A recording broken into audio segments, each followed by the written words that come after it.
इस लोकसभा चुनाव के लिए केजरीवाल की 10 गारंटियों का ऐलान करने जा रहे हैं। मैं समझ सकता हूं कि आप लोग कहेंगे कि चुनाव तो शुरू हो चुके हैं, बहुत लेट है, हम मानते हैं, लेकिन मेरी गिरफ्तारी की वजह से इसमें थोड़ी सी देरी हुई है। अभी भी कई चरण चुनावों के बाकी हैं। वैसे तो ये गारंटियां केजरीवाल की गारंटी के नाम से जारी की जा रही हैं। मैंने अपने इंडिया गठबंधन के दूसरे साथियों से इसके बारे में अभी चर्चा नहीं की है, लेकिन जिस किस्म की गारंटी है, मेरा विश्वास है कि इंडिया गठबंधन के किसी भी सदस्य को इसके बारे में परेशानी नहीं होगी। लेकिन ये केजरीवाल की गारंटी है, तो मैं इसकी गारंटी लेता हूं कि मैं अब इंडिया गठबंधन की सरकार बनने के बाद इन सब गारंटियों को मैं अपने सभी साथियों से पूरी करवाऊंगा। ये जो गारंटी हैं 10, ये एक तरह से नए भारत का विजन है। इनमें कई ऐसे काम हैं जो पिछले 75 साल में हो जाने चाहिए थे, जो भी कारण रहे नहीं हो पाए। इनमें कई ऐसे काम हैं जिनके बिना कोई भी राष्ट्र शक्तिशाली नहीं बन सकता। मूलभूत काम है, किसी भी राष्ट्र की फाउंडेशन का काम है, नींव रखने का काम है। उसके बिना राष्ट्र आगे नहीं बढ़ सकता। उन कामों को युद्ध स्तर के ऊपर अगले 5 साल के अंदर पूरा किया जाएगा। इसमें वो गारंटियां हैं जो इस देश के लोगों को महंगाई और रोजगार से छुटकारा दिलाएंगी, उनसे उन लोगों को रिलीफ दिलवाएंगी। आजकल देश में मोदी की गारंटी की भी चर्चा चल रही है। मोदी जी की पुरानी गारंटियों के बारे में मैं थोड़ा सा नजर डालना चाहूंगा। जनता तय कर लेगी कि मोदी की गारंटी पे विश्वास करना है कि केजरीवाल की गारंटी पे विश्वास करना है। मोदी जी ने गारंटी दी थी 15 लाख रुपए हर एक के अकाउंट में जमा कराएंगे, वो उन्होंने नहीं कराए। मोदी जी ने गारंटी दी थी हर साल 2 करोड़ रोजगार तैयार किए जाएंगे, वो उन्होंने नहीं किए। मोदी जी ने गारंटी दी थी स्वामीनाथन रिपोर्ट लागू करके उसके हिसाब से किसानों को फसलों के दाम दिए जाएंगे, उन्होंने प्रधानमंत्री बनने के बाद इसको खारिज कर दिया कि मैं नहीं करूंगा। मोदी जी ने गारंटी दी थी कि 2022 तक किसानों की इनकम डबल हो जाएगी, वो नहीं की उन्होंने। मोदी जी ने गारंटी दी थी कि 2022 तक इस देश के हर घर के अंदर 24 घंटे बिजली का इंतजाम किया जाएगा। आज भी देश के कोने कोने तो छोड़िए, देश के कई शहरों के अंदर बिजली के लाले पड़े हुए हैं, बिजली के बड़े बड़े लंबे लंबे पावर कट लगते हैं। मोदी जी ने गारंटी दी थी कि 15 अगस्त 2022 तक साबरमती और बॉम्बे के बीच में बुलेट ट्रेन चालू की जाएगी। अभी तक बुलेट ट्रेन का दूर दूर तक कोई नामो निशान नहीं है। मोदी जी ने गारंटी दी थी 100 स्मार्ट सिटीज बनाई जाएंगी। अब तो शायद ये प्रोजेक्ट ही खत्म हो गया, कोई स्मार्ट सिटीज। इस तरह की ढेरों गारंटी दी थी जो कि कोई गारंटी पूरी नहीं हुई। इसके पहले जब जब चुनाव आए, केजरीवाल ने गारंटी दी थी दिल्ली में और पंजाब में बिजली मुफ्त करेंगे, हमने बिजली मुफ्त कर दी। हमने गारंटी दी थी बिजली 24 घंटे करेंगे, हमने बिजली 24 घंटे कर दी। हमने गारंटी दी थी शानदार स्कूल बनाएंगे, हमने बच्चों की शिक्षा के लिए शानदार स्कूल बनाए। हमने गारंटी दी थी मोहल्ला क्लिनिक बनाएंगे, हमने जितनी गारंटी दी थी सारी गारंटी पूरी की।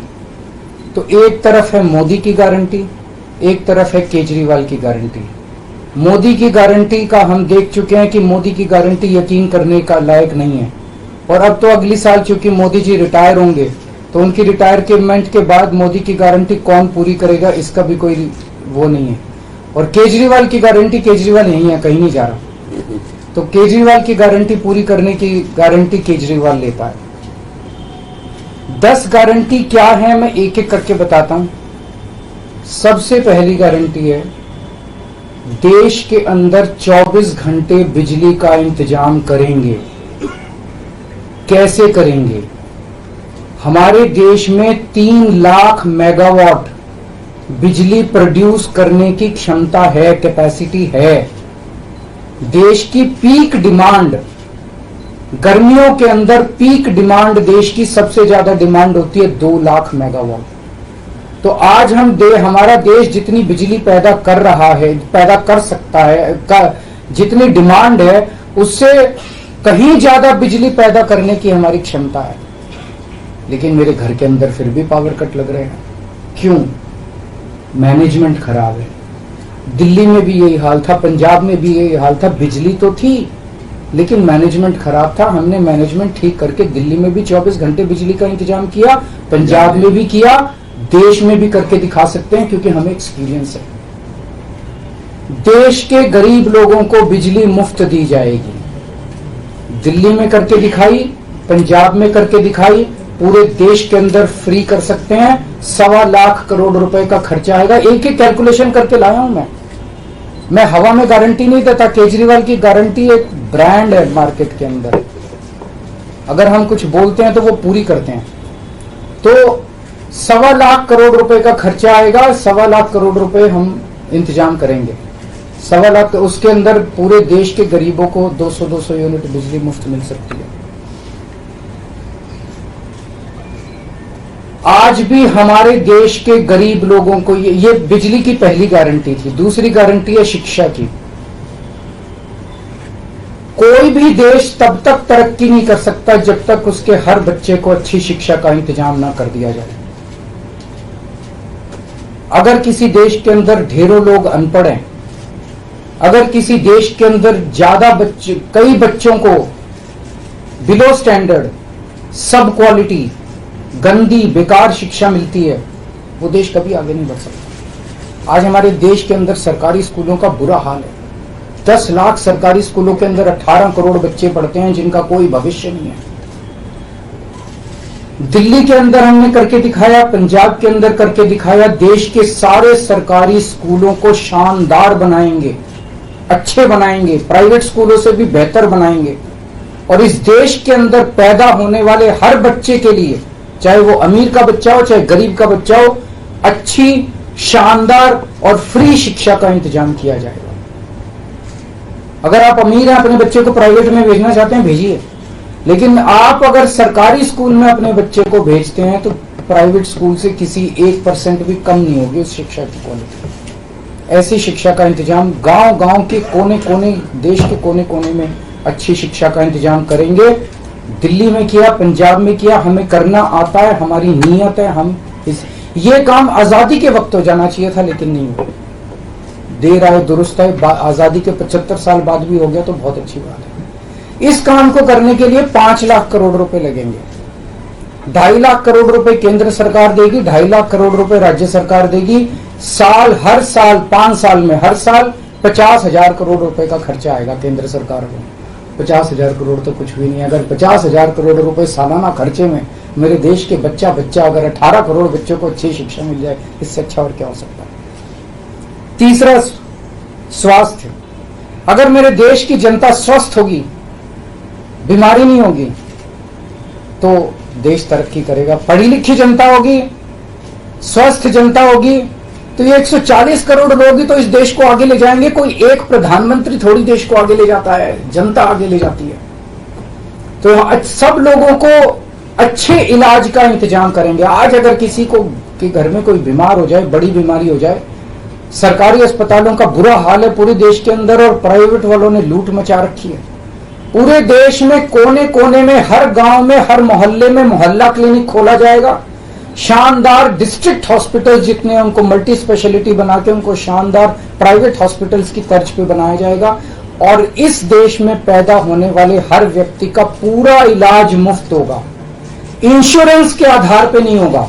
ये बहुत बड़ा स्कैम है। जितनी सरकारी राज्य सरकारें, केंद्र सरकार इंश्योरेंस आधारित जो स्कीम बनाती हैं, ये सब बहुत स्कैम है इंश्योरेंस कंपनीज के साथ। हम इंफ्रास्ट्रक्चर क्रिएट करेंगे, कोने कोने के अंदर, गांव गांव के अंदर इंफ्रास्ट्रक्चर क्रिएट करेंगे, हेल्थ इंफ्रास्ट्रक्चर क्रिएट करेंगे, अस्पताल बनाएंगे, मोहल्ला क्लिनिक बनाएंगे, ताकि लोग वहां जाके अपना इलाज करा सकें और सबका इलाज मुफ्त होगा, चाहे अमीर हो चाहे गरीब हो। इसके लिए भी 5 लाख करोड़ रुपए का खर्चा आएगा।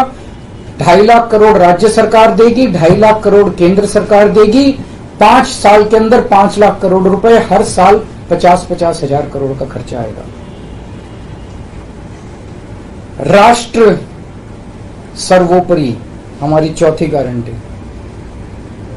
चीन ने हमारे देश की जमीन पे कब्जा कर लिया। हमारी केंद्र सरकार से जब भी पूछा जाए वो कहते हैं कोई नहीं आया, कुछ नहीं हुआ। सब जानते हैं, पूरी दुनिया जानती है, सैटेलाइट का जमाना है, सबके पास तस्वीरें हैं कि किस तरह से चीन ने हमारी सरजमी के ऊपर घुस के और उसकी हमारी जमीन के ऊपर कब्जा कर लिया। जुठलाने से समस्या का समाधान नहीं होगा, लोगों से छुपाने से समस्या का समाधान नहीं होगा। हमारे देश की सेना के अंदर बहुत ताकत है। हमारे देश की सेना को एक बार इजाजत तो दीजिए, उसको स्वतंत्रता तो दीजिए काम करने की। वो देखिए आपको जीत के लाती है। तो हमारे देश की जितनी जमीन पे चाइना ने कब्जा किया हुआ है, उस जमीन को चाइना के कब्जे से छुड़वाएंगे। इसके लिए एक तरफ डिप्लोमेटिक लेवल पे एफर्ट्स किए जाएंगे और सेना को पूरी स्वतंत्रता दी जाएगी कि वो इसके बारे में जो कदम उठाना चाहे कदम उठा सकती है। सेना को आज जो रोका जा रहा है वो रोका नहीं जाएगा। आज हमारी ये अग्निवीर योजना जो है कि हमारे युवाओं को फौज में भर्ती करके 4 साल के बाद निकाल दिया जाता है। लोगों की एक ओनरशिप नहीं बनती। 4 साल के बाद अगर आप निकाल देंगे तो एक तरह से हम सेना को सबसे कटिंग एज लेवल के ऊपर हम कमजोर कर रहे हैं। ये अग्निवीर योजना सेना के लिए भी बहुत हानिकारक है और जो बच्चे युवा हमारे अग्निवीर बन के जा रहे हैं वो लोग भी बहुत त्रस्त हैं। अग्निवीर योजना को बंद किया जाएगा। जितने बच्चों को अभी तक अग्निवीर में शामिल किया जाए उनको पक्का डिक्लेयर किया जाएगा, उनको पक्का राष्ट्रीय सम्मान भी नहीं मिलता संस्कार के समय, तो उनको पक्का किया जाएगा, उनको पक्का डिक्लेयर किया जाएगा। और सेना के अंदर ये ठेकेदारी के ऊपर एक तरह से कच्चे में अग्निवीर तो कच्ची नौकरी हुई ना, कच्ची नौकरी ये बंद की जाएगी और वापस पक्के के अंदर बच्चों को लिया जाएगा। और सेना को ये अग्निवीर योजना लाए थे क्योंकि केंद्र सरकार का मानना था कि सेना के ऊपर उनकी तनख्वाह और उनकी पेंशन के ऊपर पैसा ज्यादा खर्च हो रहा है। सेना के ऊपर, उस देश की सुरक्षा के ऊपर जितना पैसा खर्च करने की जरूरत है उतना पैसा खर्च किया जाएगा। देश की सुरक्षा के साथ खिलवाड़ नहीं किया जा सकता। छठी गारंटी किसानों के लिए। किसानों को आप इज्जत की जिंदगी दे सकते हैं अगर आप उनको उनकी फसलों के पूरे दाम दे दें। किसान कोई भीख नहीं मांग रहा, किसान अपना हक मांग रहा है। किसान अपनी बारिश में, धूप में मेहनत करके और अपनी फसल उगाता है और उसके बाद जब उसको फसलों के पूरे दाम नहीं मिलते तब वो अपने ऋण नहीं चुका पाता, आत्महत्या करने के लिए मजबूर होता। अगर आप उसकी फसलों के दाम सुनिश्चित कर दें तो किसान को आपसे कोई फेवर नहीं चाहिए। स्वामीनाथन रिपोर्ट के आधार के ऊपर किसानों को उनकी फसलों के पूरे, सभी फसलों के पूरे दाम एमएसपी के आधार पर पूरे दाम दिलवाए जाएंगे। 7वीं गारंटी, दिल्ली को पूर्ण राज्य का दर्जा दिलवाया जाएगा, जो दिल्ली वासियों का कई दशकों से दिल्ली के लोगों का हक है।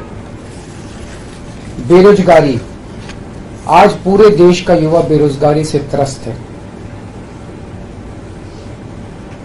इसके लिए हमने बहुत डिटेल्ड प्लानिंग की है। हमारे मंत्रियों ने, हमारी टीम ने बैठ के, सब लोगों ने बैठ के कि 1 साल के अंदर 2 करोड़ रोजगार का इंतजाम किया जाएगा ताकि हमारे युवकों को बेरोजगारी से निकाला जा सके। ये प्रोडक्टिव और इफेक्टिव एम्प्लॉयमेंट होगी। भ्रष्टाचार, बीजेपी की वॉशिंग मशीन को चौराहे के ऊपर खड़ा करके तोड़ा जाएगा। बीजेपी की वॉशिंग मशीन इस देश का भ्रष्टाचार का सबसे बड़ा कारण है। सबसे बड़ा सोर्स जो है वो बीजेपी की वॉशिंग मशीन है। ईमानदार लोगों को जेल भेजने और बेईमानों को संरक्षण देने की आज जो मौजूदा व्यवस्था है इस व्यवस्था को समाप्त किया जाएगा। दिल्ली और पंजाब में जिस तरह से हमने भ्रष्टाचार पे दोनों लेवल पे, छोटे लेवल का भ्रष्टाचार और बड़े लेवल का भ्रष्टाचार, हमने जो वार किया है, उसी लेवल पे इफेक्टिव तरीके से पूरे देश को भ्रष्टाचार से निजात दिलवाई जाएगी। और 10वीं और आखिरी गारंटी व्यापारियों के लिए, अगर किसी देश के अंदर व्यापारी और उद्योगपति खुल के व्यापार नहीं कर सकते, अपने व्यापार को नहीं बढ़ा सकते, तो वो देश कभी तरक्की नहीं कर सकता। उस देश के अंदर कभी जॉब्स पैदा नहीं हो सकते। और ये डेटा बताता है कि पिछले 8-10 साल के अंदर इस देश के 12 लाख हाई नेटवर्थ इंडिविजुअल्स, बड़े बड़े अमीर लोग इस देश के अंदर व्यापार और उद्योग बंद करके विदेशों में चले गए हैं, क्योंकि इस देश के अंदर आतंक मचा रखा है सरकार, केंद्र सरकार ने, उन लोगों को डराने का, धमकाने का। जीएसटी को पीएमएलए से बाहर किया जाएगा, जीएसटी का सरलीकरण किया जाएगा, सारी प्रशासनिक और लीगल व्यवस्थाओं को सरलीकरण किया जाएगा, और एक ऐसी व्यवस्था की जाएगी कि अगर इस देश के अंदर कोई सही तरीके से व्यापार करना चाहे तो वह व्यापार कर भी सकता है, उद्योग खोल भी सकता है, ज्यादा परमिशंस की जरूरत नहीं होगी, और बड़े स्तर के ऊपर हम व्यापार को और उद्योग को, हमारा टारगेट चाइना को पीछे छोड़ना है, जो आज इस दुनिया के अंदर इसमें व्यापार में और उद्योग में और प्रोडक्शन में बहुत आगे है। हमारा कंपटीशन उनके साथ है। तो इसके लिए सभी व्यापारियों को, उद्योगपतियों को आगे बढ़ने का मौका दिया जाएगा। ये हम लोगों की 10 गारंटी है और मजबूत गारंटी है, और मैं समझता हूं कि देश को इन सब उससे तरक्की मिलेगी। अगर आपके कोई प्रश्न है तो। वॉशिंग मशीन वाली बात कही, तो क्या इसका मतलब है कि जो कार्रवाई हो रही है वैसी कार्रवाई आप लोग करेंगे? नहीं, हम कह रहे हैं वॉशिंग मशीन तोड़ेंगे। हम ये कह रहे हैं कि आज ईमानदार लोगों को पकड़ पकड़ के जेल भेजा जा रहा है, बेईमानों को वो अपनी पार्टी में शामिल करके संरक्षण देते हैं और उनको ईडी और सीबीआई के केस में, ये व्यवस्था बंद की जाएगी। जो असली बेईमान है, जिन्होंने असली में बेईमानी की है, उन लोगों को पकड़ा जाएगा। इस तरह से पॉलिटिकल तरीके से विक्टिमाइजेशन बंद किया जाएगा। कल प्रधानमंत्री को उम्र को लेकर जो बात की, उसमें गृह मंत्री का बयान है, उन्होंने कहा कि जो भाजपा के कानून में ऐसी बात नहीं लिखी हुई है और देश भर के लोग चाहते हैं उत्तर से दक्षिण तक कि नरेंद्र मोदी प्रधानमंत्री। देखिए, कल मैंने बोला था कि, मैंने क्या बोला था, 2014 में प्रधानमंत्री जी ने खुद ने कानून बनाया था, अपने नियम बनाए थे बीजेपी के लिए कि 75 साल की उम्र होने पे भारतीय जनता पार्टी के अंदर उनको कोई, भारतीय जनता पार्टी अपने किसी भी नेता को किसी तरह की कोई जिम्मेदारी नहीं देगी और उनको रिटायर किया जाएगा। उस नियम के आधार पे आडवाणी जी को रिटायर किया गया, मुरली मनोहर जोशी जी को रिटायर किया गया, सुमित्रा महाजन जी को रिटायर किया गया, यशवंत सिन्हा जी को रिटायर किया गया, रीता बहुगुणा जोशी जी को रिटायर किया गया, संतोष गंगवार जी को, कई लोगों को रिटायर किया गया, यशवंत सिन्हा जी को रिटायर किया गया। तो कल जब मैंने कहा कि उस नियम के हिसाब से 17 सितंबर 2025 यानी कि अगले साल प्रधानमंत्री जी जब 75 साल के हो जाएंगे तो वो भी रिटायर हो जाएंगे। जब मैंने ऐसे कहा तो कल मैंने देखा कि बीजेपी के बहुत सारे नेताओं ने ये कहा कि वो नियम 75 साल वाला मोदी जी के ऊपर लागू नहीं होता। तो मैं समझता हूं कि जब भी ऐसा कुछ होता है, जब किसी पार्टी के सबसे बड़े नेता के ऊपर कोई टिप्पणी की जाती है, तो जाहिर तौर पे उनकी पार्टी के लोग उनको उनके समर्थन में बोलते हैं। लेकिन मैं समझता हूं कि प्रधानमंत्री जी ने कुछ नहीं बोला अभी। उनकी पार्टी के नेता कह रहे हैं कि नहीं, हम उनको रिटायर नहीं होने देंगे, ये उनकी भावना है, उनके पार्टी के नेताओं की भावना है। प्रधानमंत्री जी ने जो नियम बनाया जिसके तहत आडवाणी जी को रिटायर किया गया, मैं समझता हूं कि प्रधानमंत्री जी किसी भी हालत में उस नियम को अपने ऊपर लागू होने से नहीं रोकेंगे। वो ऐसा नहीं कहेंगे कि उस जिस नियम में आडवाणी जी रिटायर हुए मैं उस नियम पे अपने ऊपर नहीं, या तो प्रधानमंत्री जी कह दें कि वो नियम अब मेरे ऊपर लागू नहीं होगा, आडवाणी जी के लिए बनाया था वो, या तो वो कह दे। लेकिन मैं नहीं समझता कि प्रधानमंत्री जी ऐसा कहेंगे। तो जाहिर तौर पे बाकी नेता सारे सपोर्ट कर रहे हैं हमको, लेकिन प्रधानमंत्री जी तो रिटायर होंगे। वो ऐसा, मेरी गुजारिश ये है कि प्रधानमंत्री जी ये बता दें कि उनका सक्सेसर कौन होगा, नहीं तो आपस में मारकाट मचेगी उनके अंदर। दूसरी चीज, एक और चीज है, कल मैंने जो कहा कि वन लीडर वन नेशन का, जो वन नेशन वन लीडर का जो उनका वो आइडिया चल रहा है, उसके तहत एक तरफ वो विपक्ष के सारे नेताओं को जेल भेज रहे हैं और अपनी सारी पार्टी के सारे नेताओं की राजनीति खत्म कर रहे हैं। शिवराज सिंह चौहान जी की, वसुंधरा राजे की, डॉक्टर रमन सिंह को राजनीति से गायब खत्म कर दिया, खट्टर साहब को कर दिया। और अब जब मैंने जनता से पूछा, सारी जनता बोली योगी जी का अगला नंबर है। तो कल इनकी पार्टी के सारे नेताओं ने मोदी जी के लिए तो कहा कि मोदी जी पे 75 साल वाला लागू नहीं होगा, लेकिन एक भी नेता ने ये नहीं कहा कि योगी जी को नहीं हटाया जाएगा। तो एक तो ये पक्की हो गई पिछले 24 घंटे में बात कि अगले 2 महीने के अंदर योगी जी को उत्तर प्रदेश के सीएम से हटाया जा रहा है।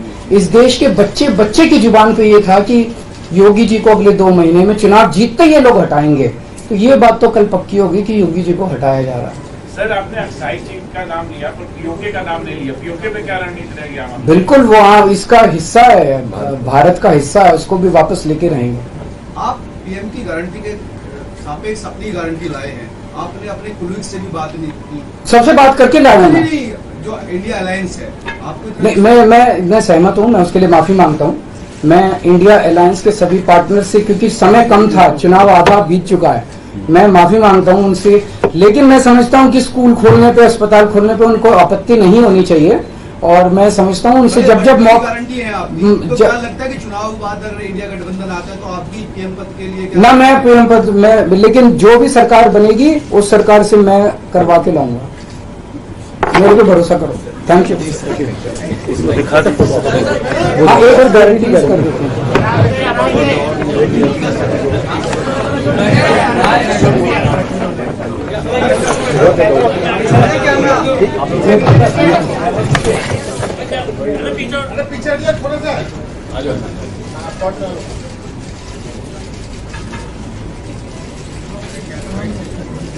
Thank you. How many seats are you winning in Delhi?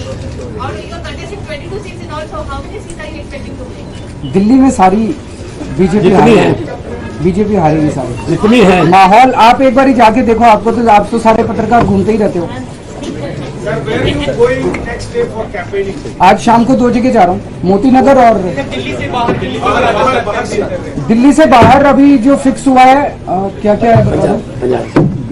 Bihar में महाराष्ट्र 17 तारीख को है, 16 तारीख को रांची है शायद, पंजाब उसके बाद है 16 तारीख को सुबह रांची है, शाम को पंजाब है, 15 तारीख को लखनऊ है, और भी बन रहे हैं अभी।